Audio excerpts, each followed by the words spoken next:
दोस्तों, क्या आपने कभी सोचा है कि जब अधर्म अपने चरम पर होगा, जब मानवता अंधकार में डूब जाएगी, तब कौन आएगा इस दुनिया को बचाने?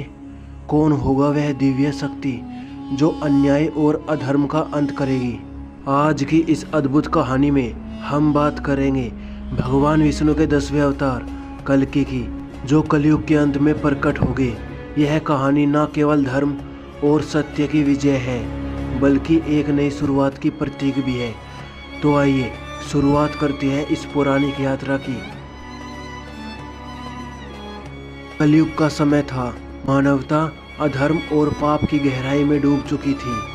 सत्य और धर्म का अस्तित्व लगभग समाप्त हो चुका था। चारों ओर अराजकता का साम्राज्य था।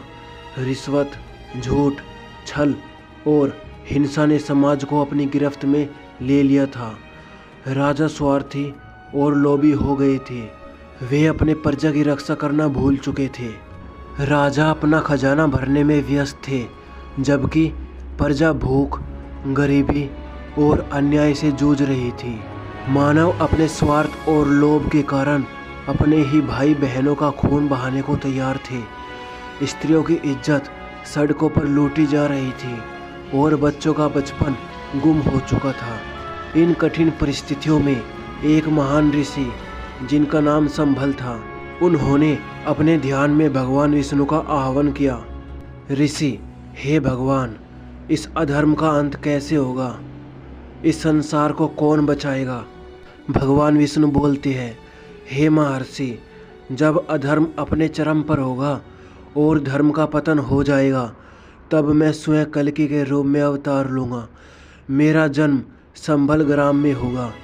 मैं अधर्मियों का संहार करूँगा और इस संसार को फिर से धर्म के मार्ग पर ले जाऊँगा। यह सुनकर ऋषि को न केवल शांति मिली, बल्कि उन्होंने इस दिव्य भविष्यवाणी को समस्त मानव जाति तक पहुँचाने का निश्चय किया।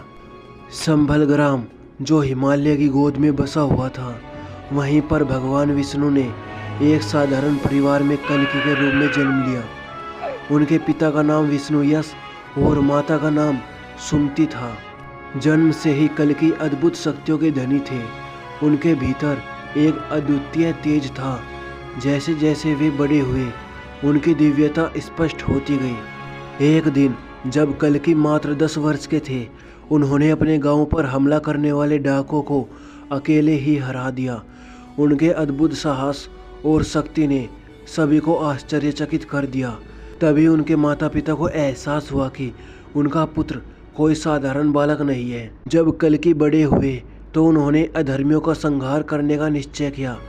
उन्होंने अपनी दिव्य तलवार ली, जो उन्हें भगवान शिव से वरदान में मिली थी, और अपने घोड़े देवदत्त पर सवार होकर युद्ध के लिए निकल पड़े।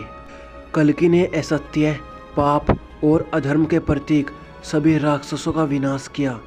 उन्होंने अधर्मी राजाओं को हराया और धर्म की स्थापना की। उनके हर प्रहार के साथ अधर्मियों का साम्राज्य ध्वस्त होता गया। अधर्मी राजा बोलता है, हे कल्कि, हमें क्षमा कर दीजिए, हमने अज्ञानता में पाप किए हैं। कल्कि, क्षमा केवल उन्हें मिलती है जो सच्चे हृदय से पश्चाताप करते हैं। तुम्हारा अंत निकट है। कल्कि ने न केवल अधर्मियों का अंत किया, बल्कि एक नए युग की शुरुआत की। यह युग धर्म, सत्य और न्याय का था। कलयुग का अंत हुआ और सतयुग की स्थापना हुई। दोस्तों, यह कथा हमें यह सिखाती है कि सत्य और धर्म की राह पर चलने वाले कभी पराजित नहीं होती है। अधर्म चाहे जितना भी शक्तिशाली क्यों न हो, अंत में विजय धर्म और सत्य की ही होती है। अगर आपको यह कहानी पसंद आई हो तो हमारे चैनल को लाइक, शेयर और सब्सक्राइब करना ना भूलें। हम लाते रहेंगे ऐसी ही अद्भुत और प्रेरणादायक कहानी। धन्यवाद।